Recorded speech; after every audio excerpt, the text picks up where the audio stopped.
आइए हम प्रभु के वचन से दूसरा इतिहास 17 अध्याय का 3रा वचन मैं आपके साथ पढ़ना चाहता हूं। और आज हम यहोशापात के जीवन के विषय में कुछ बात करेंगे।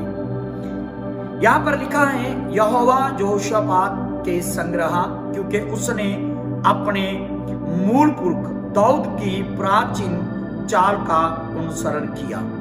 मेरे प्रियो, ये सुनने में बहुत अच्छा लगता है कि यहोवा यहोशापात के संग रहा। मैं आपको बताना चाहता हूं, दुनिया में कोई ऐसा मसीह नहीं होगा, कोई ऐसा परमेश्वर को जानने वाला जन नहीं होगा जो ये ना चाहता हो कि परमेश्वर उसके संग रहे। हम में से हर एक व्यक्ति ये चाहता है कि परमेश्वर हमारे साथ रहे, क्योंकि परमेश्वर का हमारे साथ होना सब कुछ है। क्योंकि जब परमेश्वर हमारे साथ होता है तो हमें किसी भी तरह का भय नहीं होता है, किसी प्रकार का डर नहीं होता है, और हम सफलता की ओर जाते हैं और हम भरोसा करते हैं पूर्ण रीति से कि परमेश्वर हमारे साथ है और वो कुछ भी हमारे साथ गलत नहीं होने देगा। मेरे प्रियो, मैं छोट में आपको बताना चाहता हूं कि यहां पर लिखा है, यहोवा यहोशापात के संग रहा। ये बहुत बड़ी बात है कि परमेश्वर यहोशापात के संग रहा, परंतु उसका एक कारण यहां पर बताया गया है कि परमेश्वर क्यों यहोशापात के साथ रहा और क्यों हम कई बार परमेश्वर को अपने साथ महसूस नहीं कर पाते हैं, या यूं कहें कि परमेश्वर हमारे साथ नहीं होता है, परमेश्वर हमें छोड़ देता है। बाइबल में कई ऐसी एग्जाम्पलें हैं जब परमेश्वर ने लोगों को छोड़ दिया। क्यों? क्योंकि मेरे प्रियो, यहां पर लिखा है कि यहोशापात ने क्या किया, क्योंकि उसने अपने मूल पुरख दाऊद की प्राचीन चाल का अनुसरण किया।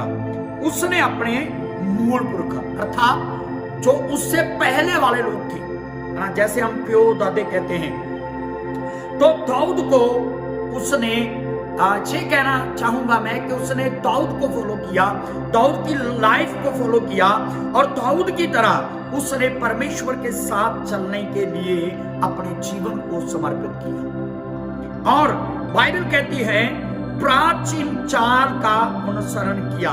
जैसे दाऊद परमेश्वर के साथ चला, उसी प्रकार यहोशापात परमेश्वर के साथ चला, और परमेश्वर के साथ चलने से ही परमेश्वर यहोशापात के संग था। यदि आप चाहते हैं कि परमेश्वर आपके संग रहे, तो आप भी यहोशापात की तरह परमेश्वर के संग चलने वाले बने, परमेश्वर के साथ चलने वाले बने, और परमेश्वर की इच्छा को पूरा करने वाले बने, परमेश्वर की योजना में, बुलाहट में बने रहने वाले व्यक्ति बने। और बाइबल कहती है 6वीं पंक्ति को जब हम पढ़ते हैं, यहोवा के मार्ग पर चलते चलते, ये यहोशापात के विषय में लिखा गया है, यहोवा के मार्ग पर, ध्यान से सुनना, क्यों परमेश्वर उसके संग रहा। बाइबल कहती है यहोवा के मार्ग पर चलते चलते वो चलता ही गया और परमेश्वर के मार्ग पर चलता गया, और लिखा चलते चलते उसका मन मगन हो गया। वाह, क्या बात है! वो परमेश्वर के साथ चलता चलता, परमेश्वर के संग चलता चलता क्या हो गया? उसका मन मगन हो गया। वो परमेश्वर में मगन हो चुका था।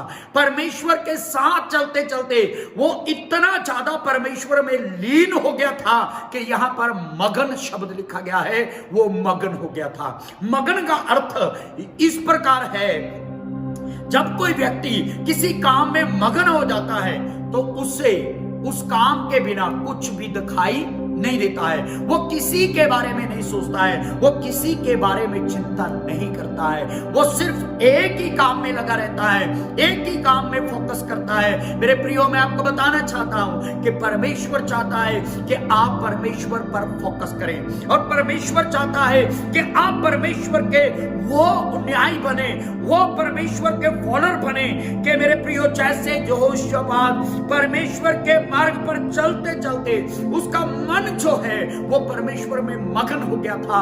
आपका मन आज देखिए क्या परमेश्वर के साथ मगन है।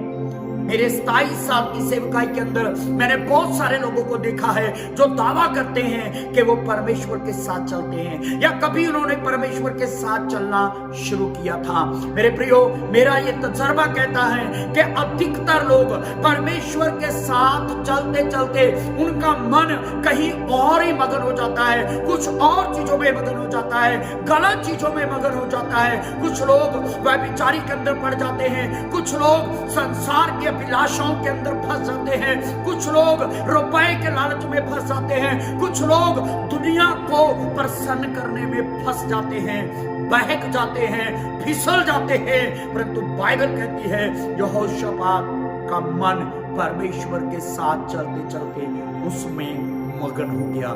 परमेश्वर आपके जीवन में इस चीज को देखना चाहता है। जब आप परमेश्वर के साथ चलते हैं तो मेरे प्रियो, परमेश्वर चाहता है कि हम पूरी तरह से उसके साथ लीन हो जाएं, हम उसके साथ मगन हो जाएं। परमेश्वर चाहता है कि हम मगन होकर परमेश्वर की सेवा करें, मगन होकर परमेश्वर की उपासना करें, हम परमेश्वर में मगन हो जाएं। और मेरे प्रियो, दुनिया की कोई चीजें, दुनिया का कोई लालच, किसी भी तरह का कोई पाप, किसी भी तरह की कोई भी बात हमें परमेश्वर के प्रेम से अलग ना करने पाए। जैसे पौलुस कहता है, मैं जानता हूं कोई भी वस्तु मुझे परमेश्वर के प्यार से अलग नहीं कर सकती। चाहे वो दूध हो, चाहे वो मौत हो, चाहे वो भूख हो, चाहे वो कुछ भी क्यों ना हो, वो हमें परमेश्वर से प्यार से अलग नहीं कर सकता। मैं आपसे विनती करता हूं, अपने आप को जांचिए, आप परमेश्वर के प्यार में कितना डूब चुके हैं। अपने आप को जांचिए, क्या आपका मन परमेश्वर के साथ मगन हुआ है? कितने सालों से आप परमेश्वर के साथ चल रहे हैं? कितने समय से आप चर्च आ रहे हैं? कितने समय से आप प्रार्थना कर रहे हैं? कितने समय से आप बाइबल पढ़ रहे हैं? और उन चीजों को आप कंपेयर करें और उन चीजों का आप जांचें और आपको मालूम होना चाहिए कि मैं कितने समय से प्रभु में चल रहा हूं और मेरा मन किसके साथ मगन हुआ है। मेरे प्रियो, मैंने पहले भी कहा और मैं फिर से कह रहा हूं, मैंने अपनी 27 साल की सेवा में अधिकतर ऐसे लोगों को देखा है जो कहते हैं कि मैं परमेश्वर के साथ चल रहा हूं, पर परमेश्वर के साथ चलते चलते उनका मन दूसरी चीजों में मगन होता है, परमेश्वर के साथ नहीं होता। स्टार्टिंग में वो परमेश्वर के साथ मगन थे, शुरू में वो परमेश्वर के साथ मगन थे। मैंने लोगों की जुबान से सुना है, इन्हीं कानों से सुना है, जो प्रैक्टिकल बोल रहा हूं। उस समय उनको लोगों की परवाह नहीं थी, उस समय उन्हें पैसे की परवाह नहीं थी, उस समय उन्हें काम की परवाह नहीं थी। उस समय वो जैसे ही परमेश्वर का वचन सुनते थे उसी प्रकार वो परमेश्वर के वचन का पालन करने के लिए तैयार होते थे, क्योंकि उनका मन परमेश्वर में मगन था। परंतु आज मुझे बड़े दुख से कहना पड़ेगा कि मेरे प्रियो, हम ये दावा तो करते कि मैं परमेश्वर के साथ चल रहा हूं, परंतु हमारा मन कहीं और ही मगन हो रहा है। एक बार जरूर इसके विषय में सोचें और अपने आप को फिर से प्रभु की महिमा के लिए तैयार करें। God bless you.